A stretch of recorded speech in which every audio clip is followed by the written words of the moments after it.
My name is Nina Planck, and I'm the author of Real Food, What to Eat and Why. I'm a farmer's market entrepreneur, and we're here in our apartment in Soho, in Manhattan. My book is about why the old-fashioned foods, the foods your grandmother or maybe your great-grandmother ate and cooked, are good for you, and the modern industrial foods, the foods that have tried to imitate and replace all your grandmother's foods, aren't good for you. I grew up on a vegetable farm in Virginia, and my mother was always an advocate for what I call real food. And in those days it meant Adele Davis, the popular nutrition writer, and it also meant our own ecological fruits and vegetables, plus simple old-fashioned American food. So we had fried chicken, and we had spaghetti with meat sauce, and we had tuna salad, perfectly normal foods, but always whole grain breads, homemade granola. My mother used to say, no matter how poor we are, we'll always have real butter, good olive oil, and real maple syrup.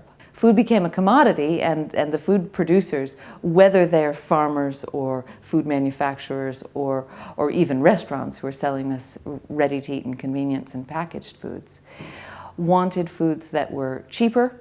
They were cheaper to make, and they were cheaper to store and to distribute and to sell. And part of what makes them cheaper is by stripping out the nutrients and the flavor. And part of what makes them cheaper is to make them less perishable, so they have a longer shelf life. And this, of course, is all to the good if you're selling the food. It's not so useful if you're eating it.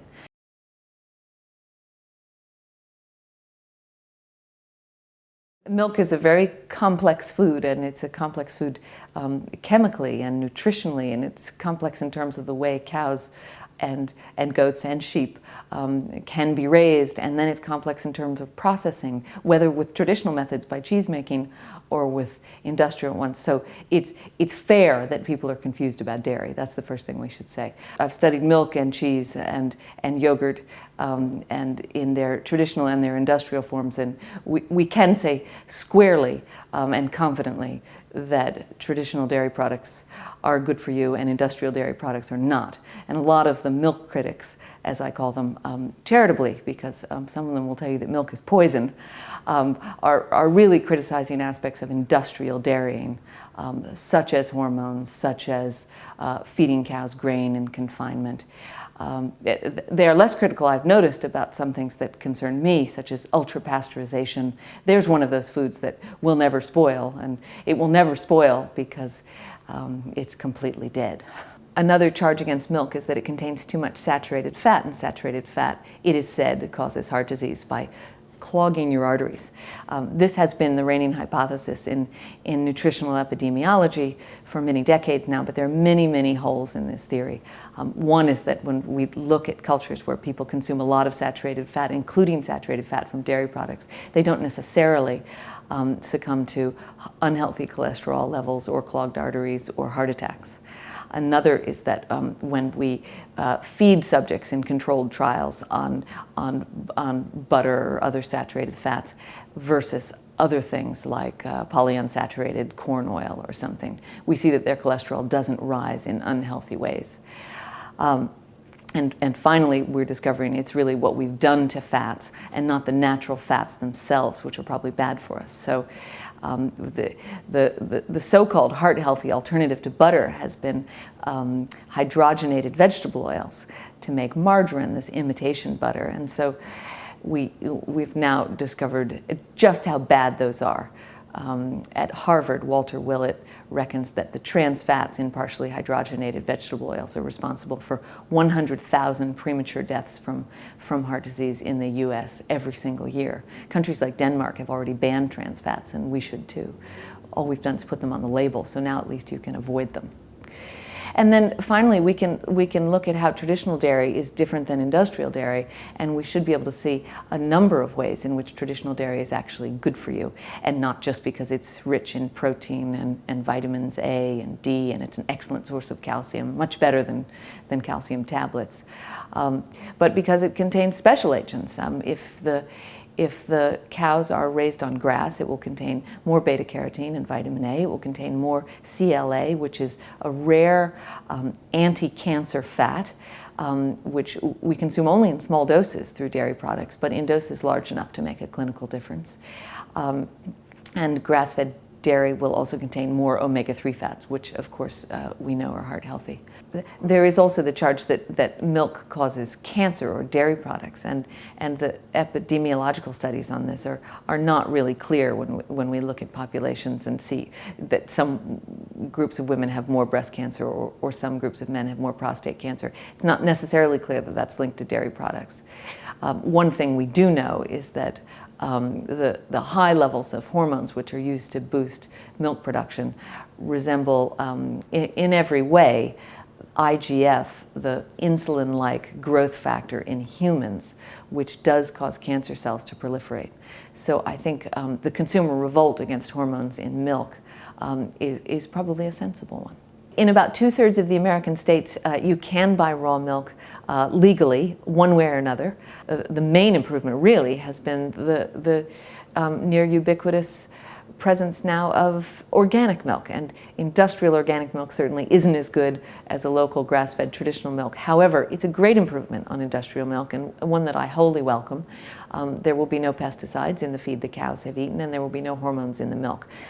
These are great steps forward, and we shouldn't sneeze at them. Some people do. We should also do better to see that industrial dairies have to turn their cows out on grass. I created the first American-style farmers market in London in 1999 with 16 farmers selling local food and a very strict producer-only rule, meaning that you can only sell your own peaches and not his tomatoes. And today, my little company runs 15 year-round farmers markets in London. I grew up selling our vegetables by roadside stands, and I was 9 years old in 1980, the year we first went to a farmer's market, and indeed the year the first farmer's markets opened in our area of Northern Virginia in the suburbs of Washington, D.C.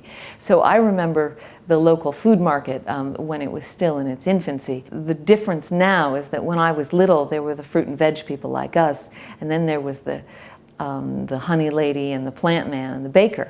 And now at American farmers markets, we see that the market for local foods has at last, I think, and not a moment too soon, embraced meat, poultry, fish, dairy products, and all manner of added value and processed foods, from canned to frozen, and soups and sauces. And in this way, we can really complete our whole shopping list on a Saturday at the farmer's market. And we can buy local food throughout the winter. And so they are now really four-season markets. The market is thought to be about $1 billion by USDA figures, but that undercounts in a number of ways. The slow food chapters, or convivia as they're known, have really been part of the explosion of the market for local and real food. And they gather in the name of a great thing, which is the pleasures of the table. My own interest is somewhat geekier. I always start with how the traditional food is good for you compared to the industrial food, rather than how it tastes. But of course, the good news is that the flavor is right there next to the nutrients. If you're eating the standard American diet, which is abbreviated in the literature SAD and pronounced sad, then chances are you don't get enough fiber, and fiber is certainly something the body needs. Our Stone Age ancestors would have eaten loads and loads of red meat, and they would have had plenty of fiber from fresh fruits and vegetables and bark and nuts and seeds and that sort of thing. They wouldn't have had fiber from whole grains because they weren't farming yet. So we can see that fiber is part of a whole healthy body in a number of ways.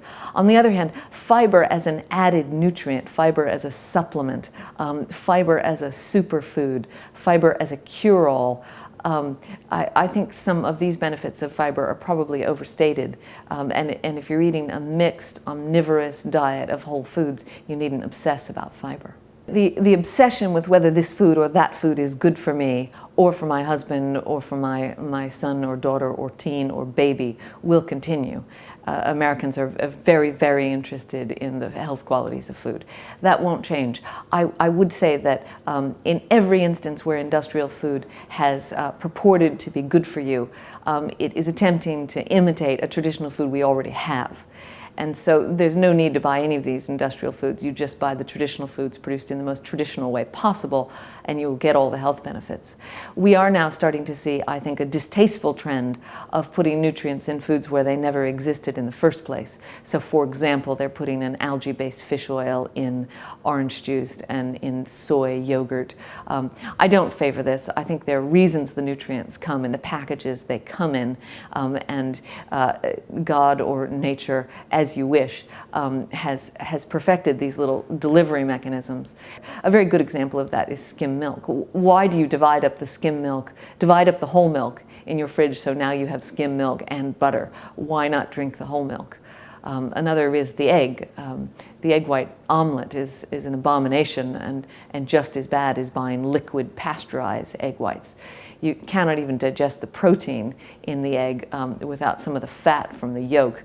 And you won't get any of the fat-soluble vitamins in the yolk if you're having a non-fat egg white omelet. I'd also just mention that the history of feeding babies is a long and checkered one, and is closely aligned with the history of manufactured and processed foods and profit. Formula is a whole topic in itself. Just the baby food will illustrate what were the trends in pediatrics and what were the companies coming up with.